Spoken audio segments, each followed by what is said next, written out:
కూర్చుంటే జ్ఞాపక శక్తి ఎక్కువ వస్తూ ఉంటుంది, విశ్వశక్తి ఎక్కువ అవుతూ ఉంటుంది.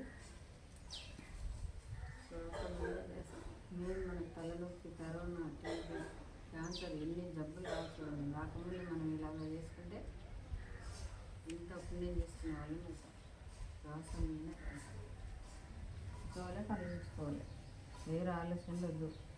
తల్లి, తండ్రి, గురువు వాళ్ళ ముగ్గురిని మన మైండ్లో పెట్టుకొని ఇలా కూర్చుంటే ఎంతో శక్తిని పెంచుకున్న వాళ్ళం అవుతాం. శ్వాస మీద 15 minutes మనగా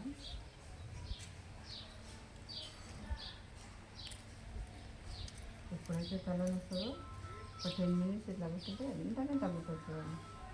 పిల్లలంటే రేపటి పౌరులు మీరే ఏం కాదు. ఇట్లా కూర్చొని మాస్టర్లో ఆత్మజ్ఞానం నేర్పించాలి అందరికీ. శ్వాస మీద